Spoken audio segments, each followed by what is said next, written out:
very good morning to you, and thanks for joining us on The Breakfast. My name is Nyamgul Agaji. Today on the show, we'll be looking at very special topics that we'll be discussing, but as usual, we're going to have our top trending issues this morning being discussed, issues that caught our fancy in the last 24 hours. We also are going to look at the papers to see what headlines are fresh.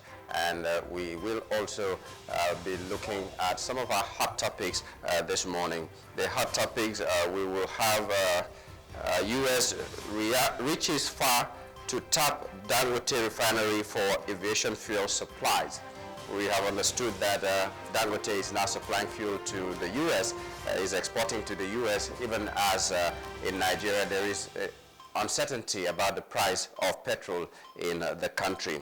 We also are going to be looking at the fate of African child with disability. Those will be our hot topics for this morning. In the meantime, we'd like to say a very good morning to you again and hope that you are going to stay with us and have a wonderful time.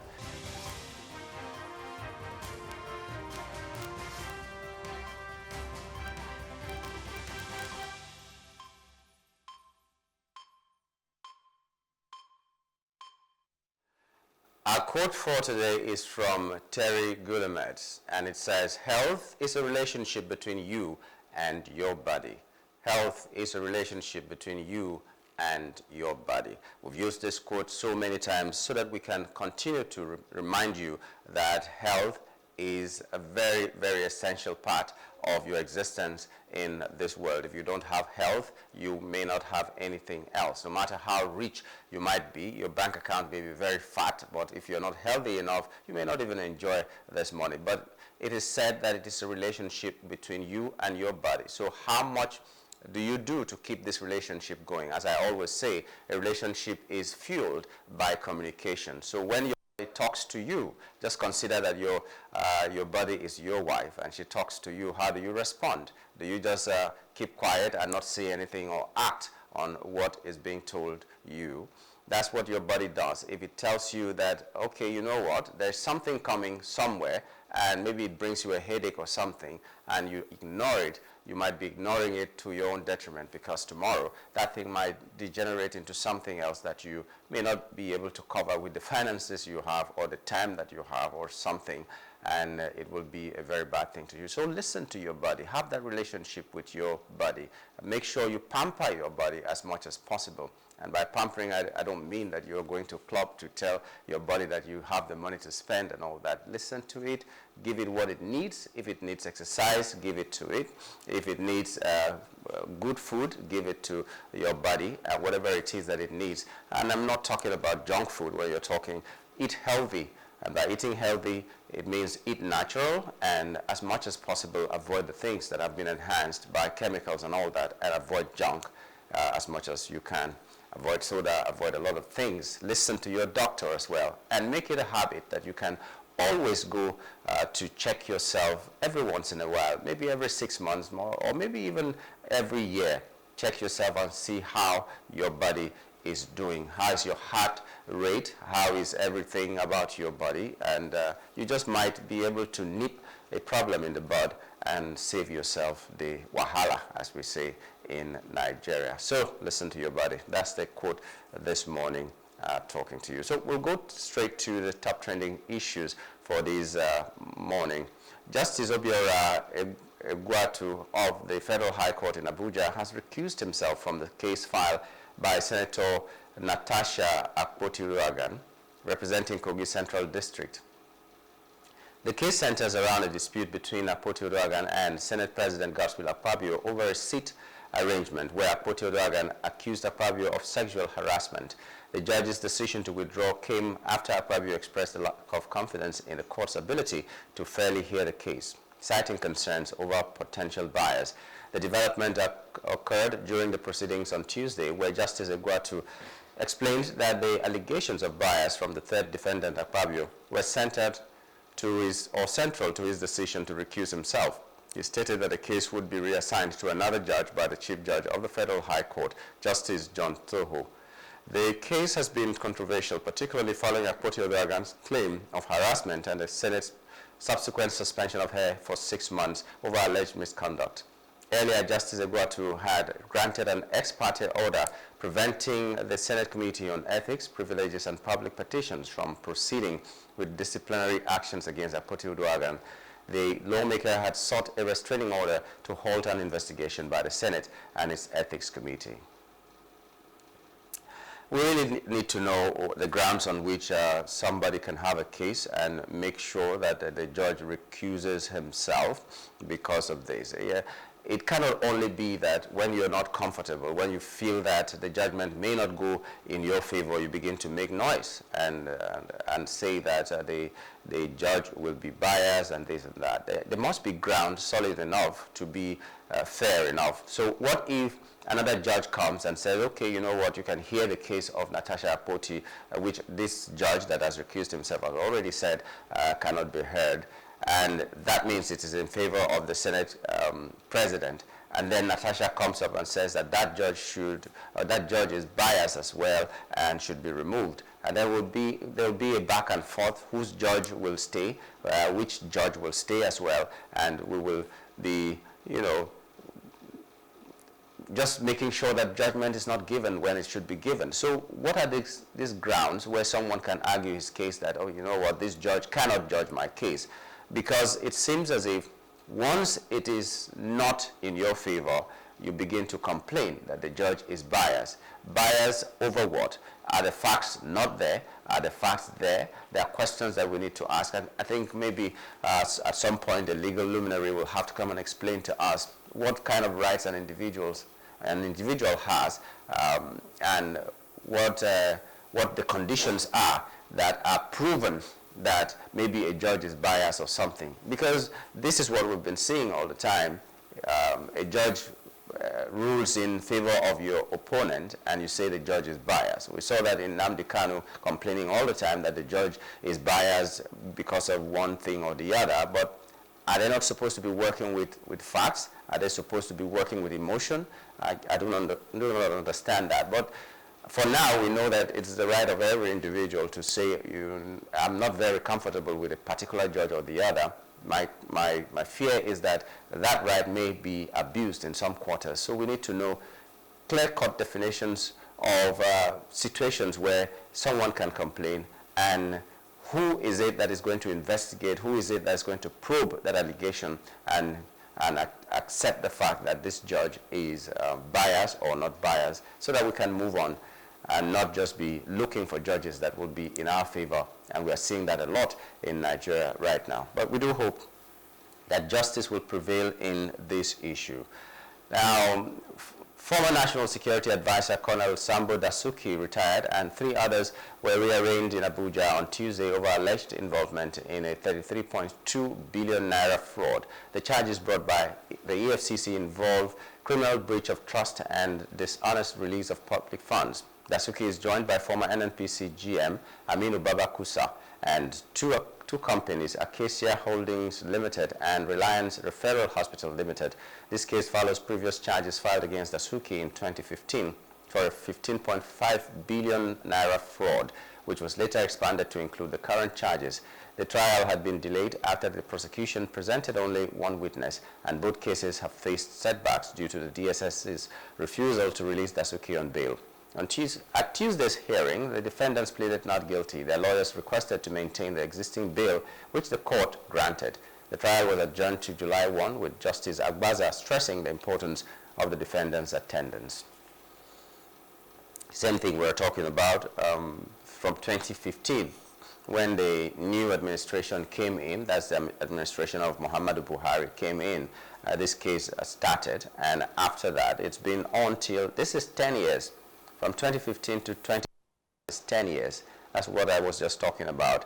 What are those things that are militating against the case coming to a conclusion? What are the things that are making them not conclude this case in record time? If he's going to jail for the crimes that he has committed, why not sentence him? What are the things that are making it impossible for this to happen? If he is free and not guilty of these things, that means you have wasted 10 years of his time. So why is the justice system so slow in Nigeria? Things must be done about this. Something must be done about this so that we can have a justice system that is swift and thorough at the same time, so that justice will be served as soon as possible. Those who are guilty, go in for it. Those who are not guilty, go in for it. Now, we just had a new Controller General of Prison, and he was given a marching order to make sure that the prison congestions are no longer there, and jailbreak is no longer there, especially jailbreak is no longer there. He should make sure that is stamped out. But inside this jail, we should have talked about the people who are not even supposed to be in jail. There are people who are just there at the whims of people who can take them there. There are people who are there for minor cases that there could have been some hearing and they're set free, or they're made to pay a fine. There are people there awaiting trial, and they've been there for like 5 to 10 years. If you go to the prisons, you will see them. These people cannot come out and think that Nigeria did well for them. If they went there as people who are innocent, I'm telling you, they will come out as people who are hardened criminals in most cases. Excuse me. They'll come out as hardened. If you have ever had an interaction with the prisons, right? You're going there for evangelism, you're going there for some kind of outreach, you're going there for one purpose or the other, you will find out what I'm saying. And it is going to be very shocking. To be fair to the government, there are a lot of things that the government has done and has been doing to make sure that that place is a place that you go there and get reformed. You come out a better person, a repentant criminal if you were a criminal before you went there. But the people, maybe those who are working there or maybe with external help, are not helping matters at all. For instance, you go into a prison yard, and what happens? The government has provided everything for those who want to learn carpentry, those who want to learn hairdressing, those who want to learn some kind of art or the other, and you find out that all those machinery are not there. The government sends in soap and toothpaste for the people to brush their teeth, to have their baths.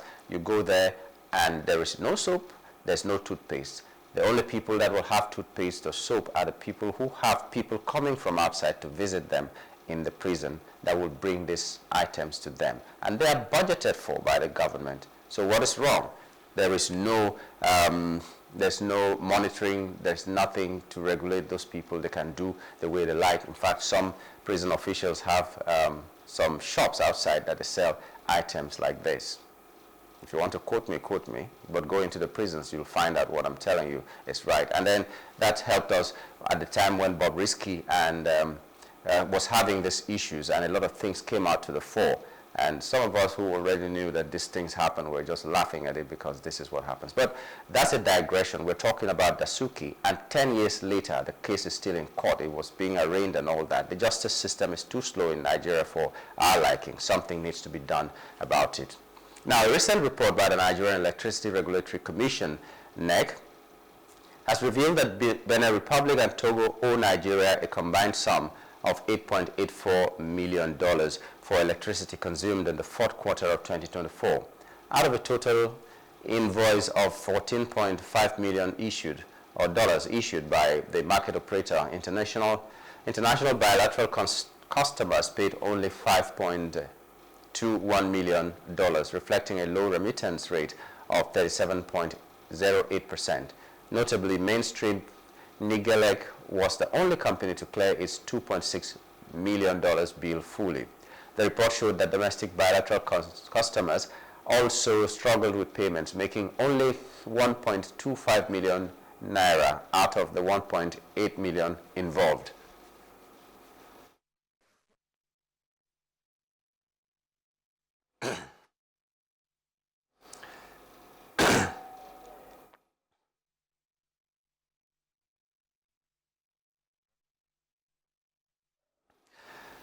Some of the progress made with outstanding debts from previous quarters, as companies like Paras Seed, Paras SBEE, and Transcorp SBEE made partial repayments. Domestic customers, including companies like Taopex and North-South Star Pipe, also contributed towards settling past invoices. Worryingly, the special customer Egwuatu Steel Company Limited and its host community failed to make any payments for the 1.27 billion naira and 0.11 billion naira invoices issued to them in the fourth quarter of 2024. NEC noted this persistent default and reported that it had escalated the issues to the relevant federal authorities for intervention. Okay, well, when I was reading that story, my only thought was that, oh, so these people are owing the countries that we are giving electricity to. Yet they have steady supply of electricity. It never blinks except when there is a real problem. And when that problem comes up, what do? They announce to the people that light may go off, power may go off between this time and that time. And everything is so seamless. But here in Nigeria, the supplier of this power, we don't have it at all. We are now banded into band A, band B, or grouped into band A, band B, band C, and some people without any band at all. Those are the lowest of the lowest, maybe. It's unfortunate that's how we find ourselves in Nigeria now. We thought that at this time, electricity would be a thing, the problem of electricity would be a thing of the past. But children who we are even giving birth to right now, one of the first words they learn is NEPA, you know. Even though the name has changed and changed and changed, now it's Power Holding Company of Nigeria, but we still have that because the same thing that started when it had that name, NEPA, is still going on right now. People don't have electricity. For the people who do have, the band A people that we know, a lot of them are not even using the electricity because you cannot pay. You will pay through the nose if you want to use electricity. The bills are crazy and all that. But we're talking about the fact that some countries are owing Nigeria, and we do hope that we're going to get that money from them. And as we're getting the money from these people who have uninterrupted power supply that we give to them, we'll also be thinking about how to make sure that our people back home in Nigeria can get electricity. It should have been a problem of the past, a thing of the past, to say that people are not paying bills and all that. If the bills are affordable and everybody has a meter that they will recharge, then it wouldn't be your business to be walking around with ladders everywhere to go and say, I'm disconnecting. Because if you don't pay, you don't get. That's as simple as that. And I wonder why it's so difficult to do this. We're doing it with the mobile phones. Nobody does anything if they don't recharge their phones. Nobody can go to the internet if they don't have data. Nobody can make calls if they don't have airtime and all that. So it depends on you. Whether you have airtime and you decide not to call anybody, it's your business. So that should be the same thing with electricity, shouldn't it? That's what we thought when we're talking about the prepaid meters and postpaid meters and all that. But now we're seeing that instead of improving upon that, some people are being ostracized and said and told that they're less Nigerian than others. It's like in the Animal Farm that we read, some animals are equal, but some others are more equal. That's what is happening here, and it's very heartbreaking. Well, the relevant authorities have been alerted about this debt that these countries are owing. We do hope they will take action, collect the money that belongs to Nigeria for us to use in Nigeria, and I hope that we're going to use it to build infrastructure in the power sector so that we don't have problems back home anymore. Now Nigeria is talking about collaborating with Egypt because Egypt is the model of how electricity sector should be run. And we hope that that agreement, that collaboration will pay off and Nigerians will have a new lease of life. That's the much we can take on top trending issues this morning, and we'd like to thank you. But now we'll take a break, and when we return, we'll look at what is fresh on the press. Stay with us.